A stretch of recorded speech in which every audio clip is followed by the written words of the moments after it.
नमस्कार दोस्तों, आज हम अजय रावत बुक के मोस्ट इम्पोर्टेंट एमसीक्यू करने जा रहे हैं जो एग्जाम में बार बार पूछे जाते हैं।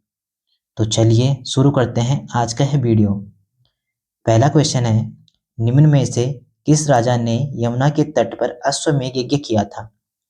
किस राजा ने यमुना के तट पर अश्वमेध यज्ञ किया था? ये किया था ऑप्शन सी, सीलवर्मन ने। सीलवर्मन ने देहरादून के जगतग्राम और जो बाड़ावाला की यज्ञ वेदिका है, बाड़ावाला, ठीक है, बाड़ावाला यज्ञ वेदिका का निर्माण कराया था और इसने यमुना के तट पर कितने 4 अश्वमेध यज्ञ कराए थे, 4 अश्वमेध यज्ञ कराए थे। दूसरा क्वेश्चन है, योधेय वंश की मुद्रा किस स्थान से प्राप्त हुई है? तो जो योधेय शासक थे इनकी जो मुद्राएं हैं हमें कहाँ से प्राप्त हुई हैं? ये प्राप्त हुई हैं जौनसार भावर क्षेत्र और कालोडांडा जो लैंसडाउन वाला एरिया है। तो इसका राइट ऑप्शन होगा ऑप्शन सी, ए व बी दोनों। अगर मैं बात करूं कुषाणों की, तो कुषाणों को कुचलने में मुख्य भूमिका किसने निभाई थी? तो कुषाणों को कुचलने में मुख्य भूमिका योधेय वंश के शासकों ने निभाई थी और योधेय शासकों ने द्वि व त्रिमुद्रा लेख के सिक्के भी जारी किए थे। द्वि व त्रिमुद्रा लेख के सिक्के भी किसने जारी किए थे? ये करे थे योधेय वंश के शासकों ने। क्वेश्चन नंबर 3 है, यदुवंशीय राजाओं का ज्ञान कहाँ से प्राप्त होता है? जो यदुवंशीय राजा हैं उनका ज्ञान हमें कहाँ से प्राप्त होता है? तो ये प्राप्त होता है लाखा मंडल से। जो लाखा मंडल का शिलालेख है इससे हमें राजकुमारी ईश्वरा का शिलालेख है, किसका है? ईश्वरा का। ठीक है, क्वेश्चन भी बन सकता है कि जो लाखा मंडल का शिलालेख है किसका है? तो ये इस राजकुमारी जो ईश्वरा है इनका शिलालेख है। इसी लेख से हमें इनके 11 पीढ़ियों के कितने शासकों का? 12 शासकों का उल्लेख मिलता है। और मैं बात करूं यदुवंश का संस्थापक, तो जो यदुवंश के संस्थापक हैं ये कौन है? ये हैं सेन वर्मन। ठीक, कौन है? सेन वर्मन। अगर मैं इनकी राजधानी की बात करूं तो इनकी राजधानी कहाँ थी? इनकी राजधानी थी सिंहपुर। ठीक है, आपको ये बात भी नोट करनी है। चौथा क्वेश्चन है, गोपेश्वर त्रिशूल अभिलेख में कितने नागवंशीय राजाओं का उल्लेख है? तो जो गोपेश्वर का त्रिशूल अभिलेख है इससे हमें 4 नाग राजाओं का उल्लेख मिलता है। अब ये नाग राजाएं हैं स्कंद नाग, गणपति नाग, विभु नाग और अंशु नाग। ठीक है, अगर इनका क्रम लगाने के लिए आएगा कि इनका क्रम लगाइए, तो इनका क्रम भी यही है, स्कंद नाग, गणपति नाग, विभु नाग और अंशु नाग। अगर मैं बात करूं गोपेश्वर त्रिशूल अभिलेख की, इसकी लिपि क्या थी? तो इसकी लिपि दक्षिण ब्राह्मी लिपि है। कौन सी लिपि है? दक्षिण ब्राह्मी लिपि। एक हमें त्रिशूल लेख मिला था बाड़ाहाट से। कहाँ से मिला था? बाड़ाहाट का शक्ति जो स्तंभ लेख है। ठीक है, अगर इसमें बात करो तो इसमें किसका उल्लेख किया गया है? इसमें नाग राजा गणेश्वर नाग या गुहा नाग। कौन सा नाग? गुहा नाग। ये आयोग पहले भी पूछ चुका है क्वेश्चन और आगे भी पूछने की संभावना है, यह बात भी आपको नोट करनी है। पांचवा क्वेश्चन है, जो कार्तिकेयपुर राजवंश ने लगभग कितने वर्षों तक शासन किया? तो जो कार्तिकेयपुर राजवंश है इसने 300 साल तक शासन किया। कितने वर्ष तक? 300 साल तक। छठवां क्वेश्चन है, कार्तिकेयपुर राजवंश के किस राजा ने गढ़वाल व कुमाऊं का एकीकरण किया था? तो कौन सा राजा था जिसने गढ़वाल व कुमाऊं का एकीकरण मतलब एक सूत्र में बांधने का प्रयास किया था? एक सूत्र में बांधने का प्रयास किया था, तो ये किया था इष्टगण देव ने। ऑप्शन बी, इष्टगण देव। सातवां क्वेश्चन है, कार्तिकेयपुर राजवंश के किस राजा ने सर्वाधिक ताम्रपत्र मिले हैं? मतलब किस राजा के सर्वाधिक ताम्रपत्र मिलते हैं? तो ये मिलते हैं ललितसुर देव के। अगर मैं इनकी बात करूं तो इन्होंने अपने शासन के दौरान जो 21वें और 22वें वर्ष 2 ताम्रपत्र जारी किए। 21वें और 22वें वर्ष 2 ताम्रपत्र जारी करता है, 2 ताम्रपत्र। ठीक, और एक ताम्रपत्र था पांडुकेश्वर ताम्रपत्र। कौन सा ताम्रपत्र? पांडुकेश्वर ताम्रपत्र। जो पांडुकेश्वर ताम्रपत्र है इसमें इसे कलिकलंक पंख में मग्न धरती के उद्धार के लिए वराह अवतार बताया गया है। कौन सा अवतार? वराह अवतार के समान बताया गया है। और मैं बात करूं ललित सुरदेव के पुत्र का, तो ललित सुरदेव के पुत्र थे भूदेव। ललित सुरदेव का पुत्र कौन था? भूदेव। अब भूदेव ने यह बौद्ध धर्म के विरोधी थे, यह बौद्ध धर्म के विरोधी थे तथा इन्होंने वैजनाथ मंदिर का निर्माण कराया था। आ सकता है क्वेश्चन कि वैजनाथ मंदिर का निर्माण किस शासक ने किया, किसने किया था? तो ये किया था भूदेव ने। ये बात भी आपको लिखनी है, ठीक है। 8वां क्वेश्चन है, फिरोज शाह ने कटेहरों के विद्रोही सरदार खड़गू सिंह का दमन के लिए प्रवेश किया, तो खड़गू ने कुमाऊं में शरण ली। इसका उल्लेख कहाँ किया गया है? ये मिलता है तारीख ए मुबारक शाही में। ऑप्शन सी इसका राइट हो जाएगा। 9 क्वेश्चन है, गढ़वाल तथा कुमाऊं के आदि निवासी किरात थे। गढ़वाल तथा कुमाऊं के आदि निवासी किरात थे, यह कथन किसने कहा? तो ये कहा था ग्रियर्सन ने। अगर मैं बात करूं शिव प्रसाद डबराल ने किसे गढ़वाल तथा कुमाऊं की आदि निवासी कहा है? तो ये कहा है कोल।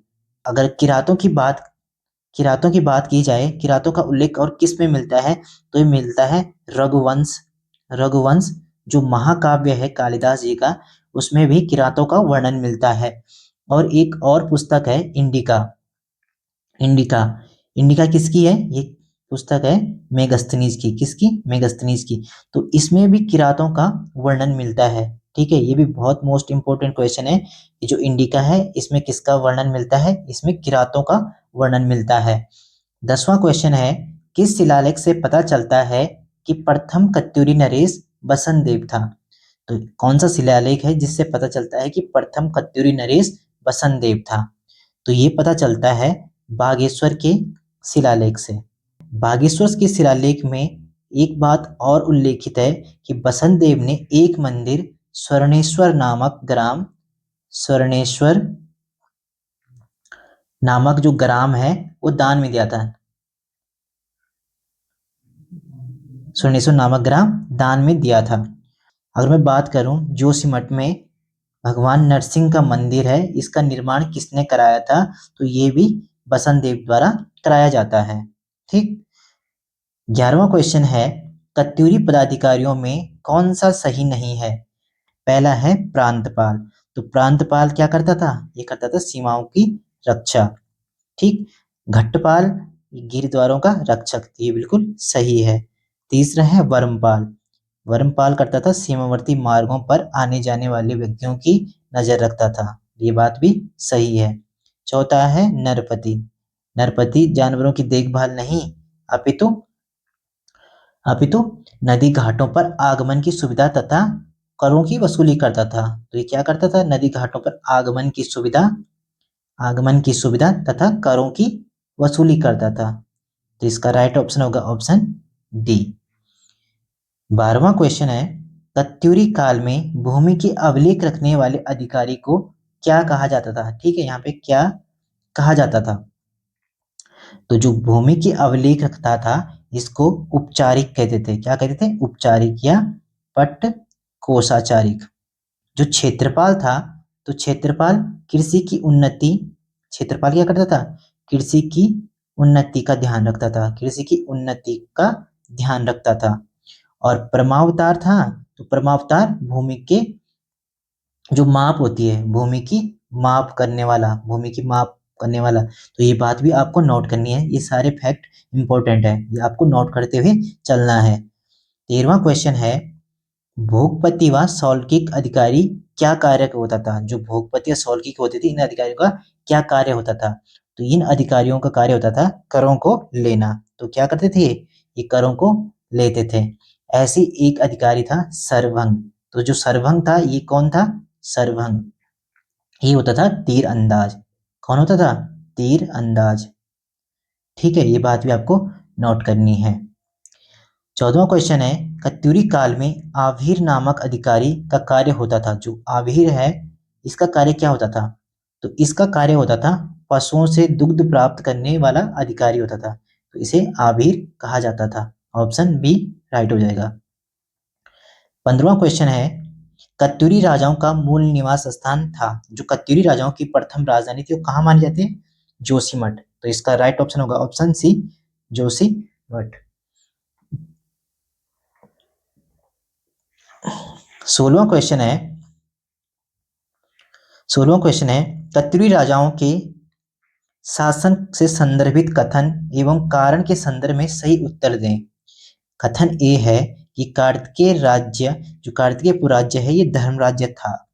कारण दिया गया है कि इन्होंने अनेक मंदिरों का निर्माण तथा जीर्णोद्धार कराया, पुल, सड़क तथा बगीचों का निर्माण कराया था। तो जो कथन और कारण है तो ये दोनों सही हैं, और जो बी है, जो बी कारण दिया गया है वो ए की सही व्याख्या करता है, मतलब कथन की सही व्याख्या करता है। तो इसका राइट ऑप्शन होगा ऑप्शन बी।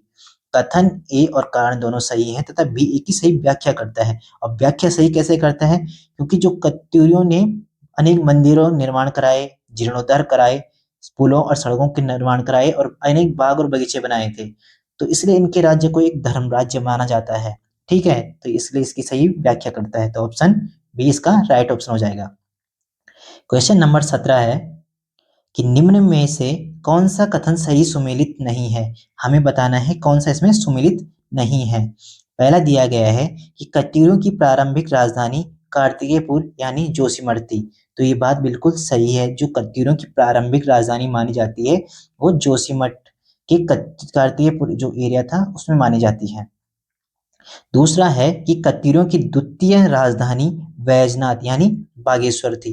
तो ये बिल्कुल सही है। जो कत्यूरों की द्वितीय राजधानी थी वह बैजनाथ बागेश्वर में थी। ये क्वेश्चन भी बन सकता है कि कत्यूरों की द्वितीय राजधानी किस स्थान पर थी, तो हमने उसका आंसर करना है बैजनाथ बागेश्वर। ठीक, जो कत्यूरों की शीतकालीन राजधानी थी, शीतकालीन राजधानी इनकी ढिकुली में थी। कत्यूरों की लोक भाषा संस्कृत थी, तो इनकी लोक भाषा संस्कृत नहीं, इनकी लोक भाषा पाली थी। तो राइट ऑप्शन इसका डी हो जाएगा। ठीक है, ये इसमें गलत दिया गया है।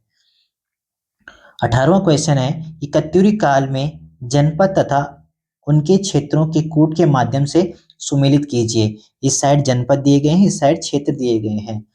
तो पहला है ऐसाल विषय। तो जो ऐसाल विषय था वह था भागीरथी एवं यमुना के मध्य वाला क्षेत्र।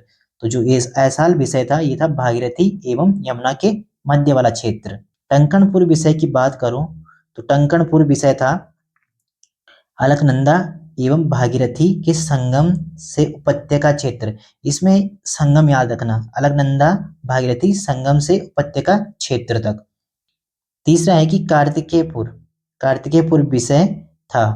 तो जो कार्तिकेयपुर विषय था ये था कत्यूरी क्षेत्र जोशीमठ से गोमती तक। ठीक, और जो अंतरांग विषय था ये था भागीरथी एवं अलकनंदा के बीच वाला एरिया।